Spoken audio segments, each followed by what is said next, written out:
Etapa, Josias, desse julgamento tão importante que marca a história do nosso país, né? Como é que você analisa esse início das audiências, videoconferência com as testemunhas? Esse é um estágio vital para que seja observado o devido processo legal, né? Começa hoje, vai até o dia 2 de junho, a oitiva dessas testemunhas, serão 81 testemunhas, eram 82, mas a Procuradoria-Geral da República desistiu de uma, então serão 81 testemunhas, e aí tem, pelo Código Penal, devem ser ouvidas primeiro as testemunhas de acusação, porque a defesa sempre fala por último, mesmo no caso da colheita das testemunhas. Então, é preciso que as testemunhas de acusação falem, depois vem as testemunhas que foram elencadas, escolhidas pelo Mauro Cid, que é o delator, e só na fase final, nos últimos dias, serão ouvidos as testemunhas de defesa. Estamos falando daquele núcleo crucial, que tem 8 pessoas, o Bolsonaro mais 7, e é uma fase muito relevante. Você mencionou, Fabiola, tem 2 personagens aí que são vitais nessa fase, que é o ex-comandante do Exército, o Freire Gomes, e o ex-chefe da Aeronáutica, o Batista Júnior. Ambos disseram à Polícia Federal que participaram de uma reunião em que o Bolsonaro expôs os termos da minuta que previa a anulação da vitória do Lula. O Paulo Gonet, que colocou na sua lista de testemunhas os 2, ele disse na denúncia, quando um presidente, que é a autoridade suprema das Forças Armadas, reúne a cúpula militar para expor um planejamento minuciosamente concebido para romper com a ordem constitucional, o que se tem é um ato de insurreição em curso. Essa insurreição em curso é a expressão que o procurador usa para derrubar aquela tese segundo a qual não houve atos preparatórios, só ficou na cogitação. Não, o procurador está dizendo, a insurreição já tinha sido deflagrada. E na sessão em que os acusados viraram réus, o Alexandre de Moraes, na prática, ecoou o Paulo Gonet. Ele disse, não é normal que o presidente, que acabou de perder uma eleição, se reúna com o comandante do Exército, o comandante da Marinha, ministro da Defesa, para tratar de uma minuta de golpe. De fato, não é normal. E até agora não surgiu, e é improvável que surja nessa fase de oitiva das testemunhas, vamos acompanhar para ver quais são as perguntas dos advogados do Bolsonaro, dos outros réus, né?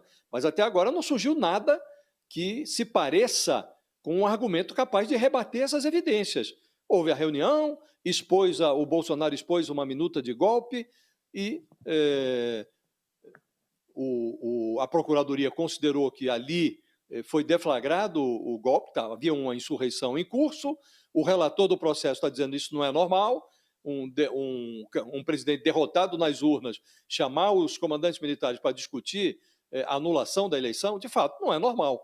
Então, essa fase é preciso aguardar para ver o que dirão os ex-comandantes militares, mas é muito provável que eles disseram isso tudo em depoimentos à Polícia Federal, não vão voltar atrás agora. Mas os réus também incluíram os 2 na sua lista, na sua lista de testemunhas. Então, eles serão ouvidos agora, serão ouvidos como testemunhas também elencadas pela defesa, e vamos ver o que vai sair no final disso tudo, né? Agora, nós estamos agora observando, Fabiola, uma fase vital do processo, e no final de semana, o Alexandre de Moraes indeferiu o pedido do Bolsonaro, do Augusto Heleno. Eles queriam adiar essa oitiva das testemunhas. Alegaram que a Polícia Federal disponibilizou novas provas, 40 terabytes de dados, e que, portanto, não precisaria de mais de uma semana para ver tudo, analisar tudo, só para baixar o conteúdo desses links enviados pela Polícia Federal. E o Alexandre de Moraes falou, olha, tudo o que está na denúncia já foi analisado, já estava à disposição da defesa, e esses dados que foram disponibilizados agora pela Polícia Federal não afetam o andamento do processo. Então, ele deu de ombros para a tentativa de adiamento, manteve os depoimentos e tudo faz crer, Fabíola, pelo andar da carruagem, que de fato a condenação, pelo menos desse núcleo chamado aí de núcleo crucial, que envolve o Bolsonaro, que isso vai acontecer mesmo antes do final do ano. Então o Supremo está trabalhando com um calendário não declarado para encerrar este núcleo, o julgamento desses primeiros réus aqui, entre setembro e outubro. Conferências não são divulgadas, né, na TV Justiça. Acredito que não, né, Josias? É fechado, né, ou não? Eles gravam tudo, mas eu não sei se vai ser, se a gente vai conseguir acompanhar em tempo real. Acho que não, né?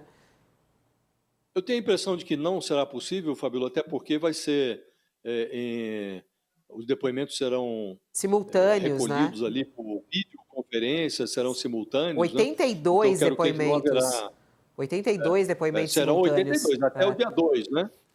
De Bastante hoje até o coisa. dia 2, Isso. serão 82. Parece que caiu para 81, porque a Procuradoria desistiu de uma das testemunhas. Então, mas de toda maneira, é muito depoimento, né? 80, mais de 80 depoimentos, Agora, é muita coisa. um capítulo importante nesse julgamento é também o momento do interrogatório. E há grande expectativa em relação ao interrogatório do próprio Bolsonaro e dos demais réus, né? A próxima etapa vai ser essa. Depois de todos esses depoimentos das testemunhas, esses 81 que a gente está falando aqui, que vão acontecer até o dia 2 de junho, aí vem essa etapa, que é Bolsonaro e os demais réus convocados para o interrogatório. A data ainda não foi definida, a expectativa é que o julgamento, então, vai decidir pela condenação ou absolvição dos demais ainda nesse ano, como você falou, se tudo isso for realmente acontecer dessa maneira e nessa frequência aí que a gente está trazendo. Entre os próximos a serem ouvidos, tá aí, ó, dia 23 de maio, na semana que vem, está marcado o senador Hamilton Mourão, testemunha de defesa de Bolsonaro. Vai ser bom. Isso daí, ele que foi o vice dele. Tem Paulo Guedes, tem Ciro Nogueira, tem Eduardo Girão, tem o Marcelo Queiroga, que foi ministro da Saúde também. Tarcísio também está escalado para falar dia 30 de maio. Poxa, eu queria acompanhar. Você não queria não, Josias? Vai ser interessante isso aí, hein? Vai ser muito interessante, não é? Agora, do ponto de vista dos ministros do Supremo, Fabiola, esses depoimentos, Paulo Guedes, Ciro Nogueira, senador Girão, Tarcísio, não tem a menor relevância processual. São pessoas que vão para lá dizer que o Bolsonaro era uma criatura maravilhosa, que foi um presidente exemplar, que nunca ouviram da boca dele nada que estivesse fora das 4 linhas da Constituição.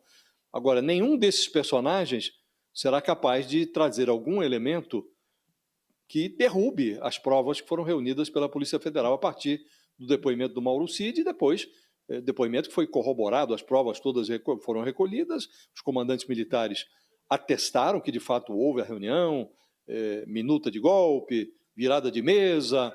Então, até aqui é muito curioso, Fabíola, mas até aqui não houve nenhuma manifestação e já tivemos a sessão em que foram recepcionadas as denúncias, né? Algumas delas, agora na terça-feira começa, vai ter mais uma sessão para a análise de da situação de outros denunciados, né? Mas, a julgar as primeiras manifestações, o Bolsonaro não apresentou nada que se pareça com evidência capaz de derrubar as provas reunidas contra ele, e os militares que se acompliciaram com essa trama golpista, a maioria deles, na fase de análise da denúncia, os seus advogados não negaram os crimes. Eles apenas tentaram dissociar os seus clientes dos malfeitos. Então, mesmo aquele Mário Fernandes, o general do plano Punhal Verde e Amarelo, ele não negou a existência do plano, que foi recolhido, aliás, dentro do seu computador, né? Apenas disse, olha, tem lá esse negócio, mas não foi mostrado para ninguém, não foi exibido para ninguém. Então, está lá o plano dentro do computador, foi impresso numa máquina lá do Palácio do Planalto. No mesmo dia, o general esteve com o Bolsonaro no Palácio da Alvorada, mas não, esse plano não foi visto por ninguém, era um homicídio recreativo. Estava lá um plano, previa a morte do presidente eleito, o vice-presidente eleito, o presidente da Justiça Eleitoral, mas aquilo era tudo recreativo, estava lá no computador, mas ninguém viu. Então não surgiu, por hora, nada que se pareça com uma defesa técnica capaz de derrubar o que está lá na denúncia e agora na ação penal. Né? Então, esses depoimentos, Paulo Guedes, Ciro Nogueira, o próprio Tarcísio, do ponto de vista político, vai ser muito interessante ouvir o depoimento do Tarcísio, porque ele está cortejando o Bolsonaro, desejando que o Bolsonaro apoie a sua candidatura presidencial, embora não admita, diz que vai ficar em São Paulo, mas o centrão todo opera para que o Bolsonaro apoie a candidatura do Tarcísio. Então ele vai fazer todos os salamaleques possíveis para o Bolsonaro nesse depoimento. Então vai ficar constrangedor até para o Tarcísio, porque vai defender um golpista agora em termos oficiais, num depoimento formal no Supremo. Então, politicamente, para ele, é algo que não ajuda a sua biografia. Né? E não ajuda a biografia dele, tampouco vai ajudar o Bolsonaro no seu drama criminal. Então, ele está ali como um bucha de canhão do Bolsonaro. Então, do ponto de vista político, vai ser interessante observar, e nós vamos ter o conteúdo depois, do depoimento do Tarcísio. Né? Agora, criminalmente, do ponto de vista judicial, acrescenta nada, Fabiola. É um zero à esquerda esse tipo de depoimento.